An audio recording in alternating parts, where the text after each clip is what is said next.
আপনারা যদি একটা সিরিজ দেখতে চান যার মধ্যে ডকুমেন্টারি টেস্টও পাবেন আবার সিরিজের টেস্টও, তাহলে সনি লিভের নতুন web series black white and grey love kills, এই সিরিজটা অতি অবশ্যই করে আপনাদের দেখে নিতে হবে। 6টা এপিসোড আছে, প্রত্যেক কটা এপিসোডের রানিং লেন্থ মোটামুটি 40 থেকে 50 মিনিটের মধ্যে। কেমন হলো সিরিজটা, আপনার টাইমটাকে ডিজার্ভ করে, কারণ বেশ বড় সিরিজ। সেসব নিয়ে কথা বলবো এই ভিডিওতে। তার আগের গল্পটা বলে দিই। এখানে দেখানো হচ্ছে একটা সিরিয়াল কিলারের গল্প, যার উপর দোষ আছে, সে 4টে খুন করেছে, বাট সে এখনো ধরা পড়েনি, সে পালিয়ে পালিয়ে বেড়াচ্ছে। এবার এই ডকুমেন্টারিটা হচ্ছে, এই কেসটার সঙ্গে যারা জড়িত তারা আসছে, ইন্টারভিউ দিচ্ছে, তাদের বক্তব্য বলছে। এবং এই ডকুমেন্টারির মধ্যে ইন্টারেস্টিংলি এই খুনিটার বক্তব্য রাখা হচ্ছে, খুনিটাও আসছে এবং খুনিটা বলছে যে সে কি কি করেছে, সে কি কি করেননি। এবং সেটাই হচ্ছে এই সিরিজের হাইলাইট। কারণ এখানে যখন খুনিটা আসছে ইন্টারভিউ দিতে, সে প্রথমেই বলছে যে আপনারা এতক্ষণ যা যা শুনলেন আমার ব্যাপারে, এর মধ্যে আমি কিচ্ছু করিনি। কেন কেন লোক তার ব্যাপারে এইসব কথাগুলো বলছে, আদতেও সে কি এই কাজগুলো করেছে না করেনি, এই সব কিছু নিয়ে সিরিজটা হতে চলেছে। এইবার এই সিরিজটার কি কি ভালো দিক আছে। প্রথমত এই যে ট্রিটমেন্ট, এই যে ডকুমেন্টারি আর এই যে সিরিজ, দুটো জিনিস না আলাদা। এবার এই দুটোকে যেভাবে মেলানো হয়েছে সেটা আউটস্ট্যান্ডিং। এখানে দেখানো হচ্ছে যে সবাই সবার বক্তব্য বলছে, ডকুমেন্টারি চলছে, আবার সেটার একটা অ্যাক্টেড ভার্সনও চলছে, মানে সেখানে অ্যাকচুয়াল অভিনেতারা অভিনয় করছে। এবং সেই দুটো জিনিসকে যেভাবে ডিফারেন্সিয়েট করেছে, সেটা ট্রিটমেন্টের মাধ্যমে হোক, লুক অ্যান্ড ফিলের মাধ্যমে হোক, সেটা আউটস্ট্যান্ডিং। এই দুটো জিনিসের বিজিএম আলাদা, দুটো জিনিসের লুক অ্যান্ড ফিল আলাদা, দুটো জিনিসের যেভাবে জিনিসগুলোকে রেখেছে সেই জিনিসটা আলাদা। গল্প বলার স্টাইলটা খুব ইউনিক, গল্পটা আপনাকে এঙ্গেজ করে রাখতে পারে। এবং এই যে স্টোরি টেলিংটা এবং এর যে ট্রিটমেন্ট, যে একটা সিরিজের মধ্যে আপনি সিরিজের ফিলও পাচ্ছেন, যে নর্মাল যেরকম সিরিজ থাকে যেখানে লাউড বিজিএম থাকে, সিনেম্যাটিক একটা ব্যাপার থাকে, সেই জিনিসটাও আছে। এবং ডকুমেন্টারি ফিলটাও পাচ্ছেন যেখানে সব জিনিস র এবং রিয়েল।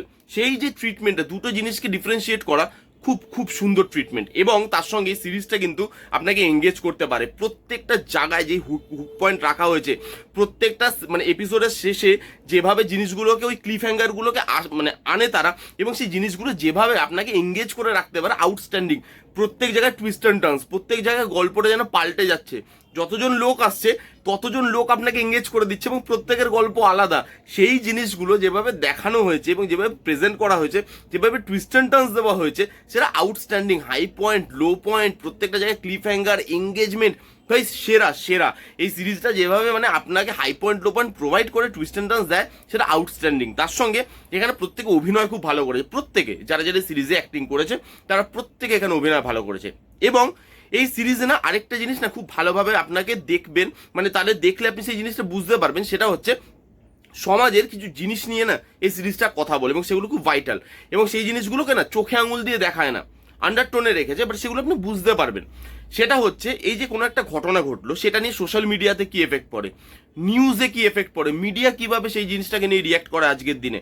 এবং এই যে আমরা কোনো একটা মানুষকে দেখেই না আমরা জাজ করে ফেলি যে সেই মানুষটা ভালো না খারাপ, সেই মানুষটা কি কি করতে পারে না করতে পারে না, সেই মানুষটাকে জানলামও না, চিনলামও না, তার সঙ্গে মিশলাম না, ভেতরে ঢুকলাম না, বাট আমরা আমাদের জাজমেন্ট দিয়ে দিই। এটা হয়, দেখবেন, হয়তো আমি অনেক সময় করেছি। এবার সেই জিনিসটা যেভাবে উঠে আসে, এরকম অনেক বক্তব্য সমাজের ব্যাপারে, সেগুলো কিন্তু উঠে আসে, সেই জিনিসগুলো খুব ভালোভাবে উঠে আসে। এবং এই সিরিজে ইমোশন খুব ভালোভাবে কাজ করে। ইমোশনটা কার সঙ্গে আপনার তৈরি হবে সেটা সিরিজটা দেখলে আপনি বুঝতে পারবেন, ওটা আমি এখন বলছি না, কিন্তু ইমোশনটা তৈরি হয় লাস্টের দিকে গিয়ে। ইমোশন কিন্তু খুব ভালোভাবে আছে।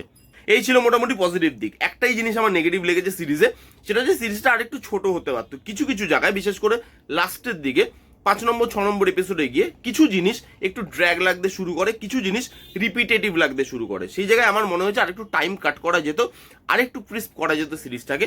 এছাড়া আর কোনো নেগেটিভ দিক নেই। যারা আউটস্ট্যান্ডিং একটা সিরিজ দেখতে চান তারা এই সিরিজটা দেখে ফেলুন। আর হ্যাঁ, বাচ্চাদেরকে কিন্তু এটার থেকে দূরে রাখবেন, কারণ এই সাবজেক্টটাও বাচ্চাদের জন্য নয়, এবং এখানে কিছু খুন খারাপই আছে, সেগুলো বাচ্চাদের সঙ্গে বসে আপনি দেখতে পারবেন না।